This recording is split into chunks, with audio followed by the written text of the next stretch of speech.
Professor स्वर्ण सिंह साहब, अब दो तीन बातें हैं। अभी अनिल त्रिगुणाथ साहब भी कह रहे थे कि पहले की तरह चीजें रहेंगी नहीं, बस ये है कि 18 महीने तक जो हालात थे वो हालात खत्म हो जाएं, उससे पहले वाला हालात बन जाए तो वही हमारे लिए बड़ी चीज होगी। और जैसा अशोक राज कह रहे थे कि जो मैसेज दिया गया, वो मैसेज दिया है कि हम लोग एक नई दुनिया में नए सपने के साथ बांग्लादेश को आगे बढ़ाना चाहते हैं। ये दोनों चीजें भारत को कितना सूट करेंगी? देखिए, सबसे पहले तो लक्ष्मण, ये सबसे महत्वपूर्ण है देखना कि जो 18 महीने तक हालात बने रहे वो बिल्कुल असामान्य थे। उनकी अपेक्षा ही नहीं कर सकते थे कि ऐसा कुछ बांग्लादेश में हो सकता है। हो सकता बांग्लादेश को हम तब तक दक्षिण एशिया का विकास का एक तरह से उदाहरण कहते थे। डेवलपमेंट का मॉडल उसको हम कहते थे। फिर अचानक इस तरह का आक्रोश हुआ, उसके पीछे क्या कारण थे वो लंबी बहस है। पर इस तरह से जो नाराजगी सड़कों पर आई और प्रधानमंत्री को देश छोड़ना पड़ा और उनको भारत आना पड़ा और भारत ने उनका स्वागत किया कि आप आ सकते हैं यहाँ। और फिजिकल सेफ्टी का हमने कारण बताकर उनको कहा कि जब तक उनको कोई अच्छी ठीक से जाने का, कहीं जाना चाहे वो नहीं तय हो जाता, तब तक वो यहाँ रह सकती हैं। तो ये 18 महीने का जो पूरा परिप्रेक्ष्य है वो असामान्य है। वो किसी ने भी उसकी अपेक्षा नहीं की थी। और उस दौरान हमने देखा कि डॉक्टर यूनुस, जो हमेशा से उनका एक पॉलिटिकल एम्बिशन रहा है, कई बार उन्होंने इस बात को जाहिर भी किया। वो एक पॉलिटिकल पार्टी शुरू करना चाहते थे एक जमाने में। उन्होंने, मुझे लगता है कि उस वक्त ये जो आक्रोश जमीन पर है, उसके आगे कमजोर नेतृत्व पेश किया। और वो लगातार जो एक तरह से रेडिकलाइजेशन हुई वहां के नैरेटिव में, उसके चलते पूरा आक्रोश भारत के प्रति हुआ और भारत से नाराजगी लगातार बनी रही। जो कि पहले आप देखें, जब बीएनपी पावर में थी, तब भी इतना एंटी इंडिया का वहां माहौल नहीं था पाकिस्तान, वहां बांग्लादेश में। तो वो एक समय बिल्कुल अलग था। पहली बात तो ये। दूसरी बात ये कि बीएनपी जो 2001 की है वो 2026 की बीएनपी नहीं है, क्योंकि नेतृत्व बदल चुका है, दुनिया बदल चुकी है। आज ज्यादातर देश डीआइडियोलॉजाइज हो गए, मतलब वो एक व्यावसायिक रूप से, ट्रांजैक्शनल तरीके से अपने जो राष्ट्र हित हैं उनको आगे ले जाना चाहते हैं। और लगातार हमने देखा है कि जो प्राइम मिनिस्टर तारिक रहमान हैं, उनकी जो भारत के प्रति वक्तव्य हैं, वो उनके एग्जाइल पीरियड से भी बहुत बदल गए थे और अब तो बिल्कुल बदले हुए हैं। अब वो यथार्थवाद की बात करते हैं, संतुलन की बात करते हैं। भारत भी बदल गया एक तरह से। तो भारत ने भी, जब देखें चुनाव हुए तो भारत से ऑब्जर्वर्स भेजे जाएं, ऐसा कहा गया केयर टेकर सरकार की तरफ से। पर भारत का रवैया केयर टेकर सरकार को लेकर बिल्कुल अलग था। तो उन्होंने कहा कि हम चुनावों को तो समर्थन करते हैं, पर हम किस तरह से बांग्लादेश से जुड़ेंगे ये चुनावों के बाद में हम तय करेंगे। और चुनावों के नतीजे आते ही आप देखें, इमीडिएटली भारत के प्रधानमंत्री ने बधाई दी, ट्वीट किया। अब अपने स्पीकर लोकसभा को भेजा, उनको निमंत्रण दे दिया है।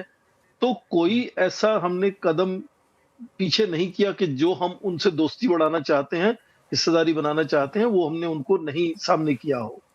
और तीसरी बात जो समझना जरूरी है कि अमेरिका सबसे ज्यादा इस बात को लेकर परेशान होता है कि चीन का क्या दबदबा वहां बन रहा है या नहीं बन रहा है।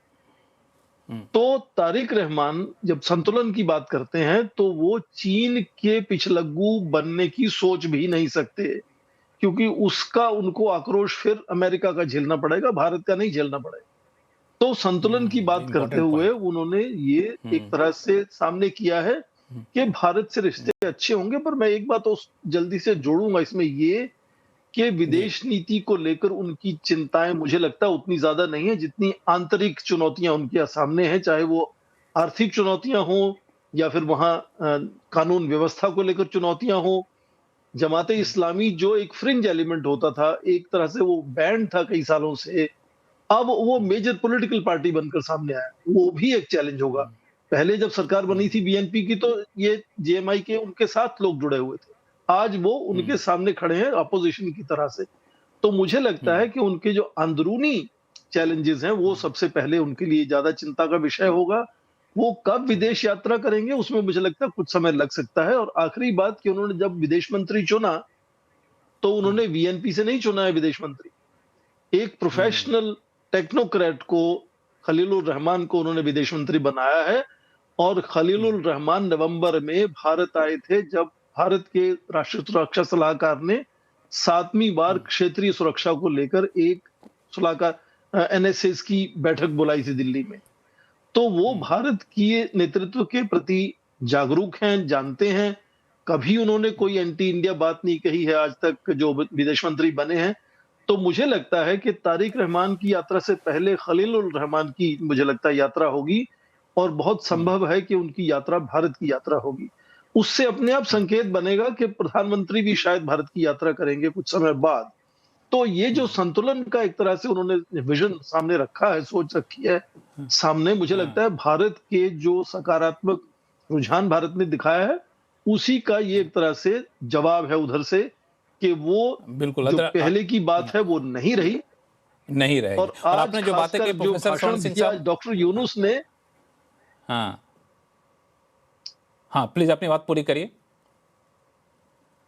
तो मैं ये कह रहा था कि आज जो आखिरी भाषण डॉक्टर यूनुस ने दिया, उससे और भी उन्होंने एक तरह से अपने आप को पास्ट का हिस्सा बना दिया है। नए माहौल में वो थोड़ी-सी अपनी तरीका बात करने का अलग करते तो शायद लगता कि वो भविष्य से जुड़ना चाहते हैं, पर वो शायद भविष्य से जुड़ना नहीं चाहते। उनकी भाषा नहीं थी उस तरह की। तो अब वो मुझे लगता है वो बिल्कुल इतिहास का हिस्सा है। भारत के नए रिश्ते बनेंगे बांग्लादेश के साथ। और बीएनपी एंटी इंडिया इसलिए भी नहीं होगी क्योंकि एंटी इंडिया वो अवामी लीग की वजह से थी। आज अवामी लीग वैसे नहीं बांग्लादेश में है ही नहीं एक तरह से। तो इसलिए उनका होगी। रवैया भारत के प्रति बिल्कुल अलग होने की ऐसी अपेक्षा कर सकते हैं। बिल्कुल अपेक्षा कर सकते हैं और भारत ने अपनी तरफ से कदम बढ़ाया भी। जब खालिदा जिया का देहांत हुआ था तो विदेश मंत्री को का भेजा जाना, लोकसभा में श्रद्धांजलि देना, ये सारी चीज़ें इस बात के संकेत देते हैं कि हम संबंध बेहतर करने के लिए हैं। और दूसरा, जब संतुलित रिलेशन की बात करते हैं तो आप दरअसल चीन को बहुत आप समर्थन कर नहीं सकते। आपने बड़ा अच्छा कहा कि चीन का ज़्यादा नज़दीकियाँ दिखाएंगे तो अमेरिका वहाँ से नज़रें उठाना शुरू कर देगा, जो भी हाल में काफ़ी अच्छा ट्रेड डील भी किया। सुशांत सरीन साहब, ये सारे फैक्टर बैलेंस करने के लिए मजबूर करेगा, चाह करके भी नहीं चाह करके भी। बिल्कुल बिल्कुल प्रोफेसर साहब ने एक्चुअली मेरे मुंह की बात छीन ली। मैं भी यही बोलना चाह रहा था कि देखिए ये चीन वाला फैक्टर भी हम बहुत जो बढ़ा चढ़ा करके पेश कर रहे हैं, उसमें उसको बैलेंस ऑफ अमेरिका है ना। अमेरिका के ऊपर तो वैसे ही आरोप लग रहा है कि जो शेख हसीना की जो सरकार है उसका जो तख्ता पलटा गया है, वो अमेरिका ने षड्यंत्र रचा था और उसके ही तहत ये हुआ। और अमेरिका की आपको बहुत सारे आपको ऐसे बयानात आपके सामने आ जाएंगे जहां पर उन्होंने स्पष्ट किया है कि अगर आप चीन के साथ बहुत ज्यादा आपने नजदीकियां बढ़ाई या इस्लामी कट्टरपंथ पे बहुत ज्यादा आपने फोकस किया तो फिर हम आपकी ईंट से ईंट भी बजा सकते हैं। और अमेरिका के पास आर्थिक तौर पर ये जरूर शक्ति है, ये कर सकते हैं। तो भारत के लिए एक्चुअली जो चुनौती वो ये नहीं है कि पाकिस्तान कितना आता है, भारत के लिए चुनौती ये है कि अमेरिका की प्रेजेंस बांग्लादेश में हमारे लिए ज्यादा चिंता का विषय है या चीन की प्रेजेंस ज्यादा चिंता का विषय है। मेरे हिसाब से तो दोनों ही थोड़े चिंता का विषय है, क्योंकि कहीं ये भी एक संभव है कि अमेरिका वही वाली जो पुरानी डिमांड थी कि कोई बेस मिल जाए, कोई बेसिक राइट्स उनको मिल जाए या कोई इस तरीके की चीज मिल जाए, वो जो सेंट मार्टिन आइलैंड की बातचीत चल रही थी उस पर दोबारा से फोकस किया जाए। तो एक तो ये पहलू है। दूसरी चीज ये कि देखिए जिस तरीके की, और ये प्रोफेसर साहब की बात दोबारा से मैं उसको सहमत हूँ कि उनके जो इंटरनल चैलेंजेस हैं, बिल्कुल ये बात दुरुस्त है कि जमात इस्लामी 30% वोट लेकर के आई है, लेकिन उसका मतलब ये है कि जमात इस्लामी जिस तरीके की चुनौती पेश करती है सरकार को, वो सरकार के हाथ बांधेगी दो तरीके से। एक तरीके से बांधेगी कि सरकार के लिए अनिवार्य हो जाएगा कि जमात इस्लामी को कोई स्पेस ना उसको दी जाए, कोई उसके सामने घुटने ना टेके जाए, नहीं तो ये सर पे चढ़ जाएंगे और तांडव करेंगे। तो एक तो ये पहलू है उसका, लेकिन दूसरी तरफ ये भी है कि वो भी कोई ऐसा कदम सरकार भी थोड़ा संकोच करेगी उठाने में जिसके तहत जमाते इस्लामी को कोई ऐसा मवाद मिले जिससे वो सरकार के ऊपर लांछन लगाए। तो मेरे ख्याल वहां पर एक बैलेंसिंग एक्ट उनको डोमेस्टिकली जरूर करना पड़ेगा और भारत को ये देखना पड़ेगा कि ये बैलेंसिंग एक्ट है या फिर ये भारत विरोधी कोई इस तरीके का काम हो रहा है बांग्लादेश के अंदर जो भारत के हितों को इम्पैक्ट करता है। अगर भारत के सुरक्षा हित इम्पैक्ट नहीं होते तो और यही एक चीज शेख हसीना ने की थी कि भारत के सुरक्षा हित ना इम्पैक्ट हो। उसके बाद जिस तरीके का सहयोग हुआ भारत और बांग्लादेश के बीच में, उसने बांग्लादेश फर्स्ट को किया। ये तो नहीं था ना कि शेख हसीना हम जो चाहते थे हर एक चीज में अंगूठा लगा देती थी, बिल्कुल नहीं। आप एम्बेसडर साहब यहाँ पर हैं, आप उनसे पूछ लीजिए कितनी बारी हम अगर कुछ चाहते भी थे तो शेख हसीना ने उस पर इनकार किया हमारे को। तो वो बांग्लादेश फर्स्ट लेकर ही कोई भी देश का नेता बांग्लादेश फर्स्ट ही लेकर कर चलेगा ना। वो भारत फर्स्ट या पाकिस्तान फर्स्ट या चीन फर्स्ट तो नहीं लेगा। लेके नहीं चल और ये भी करती थी और यही मेरे ख्याल तारिक रहमान करेंगे। मेरा मानना ये, मेरा विश्वास ये है कि बांग्लादेश का फर्स्ट का मतलब ये है कि भारत के साथ सहयोग और रिश्ते जो हैं वो बेहतर किए जाएं बनस्बत इसके कि वो रिश्तों में और बिगाड़ पैदा किया।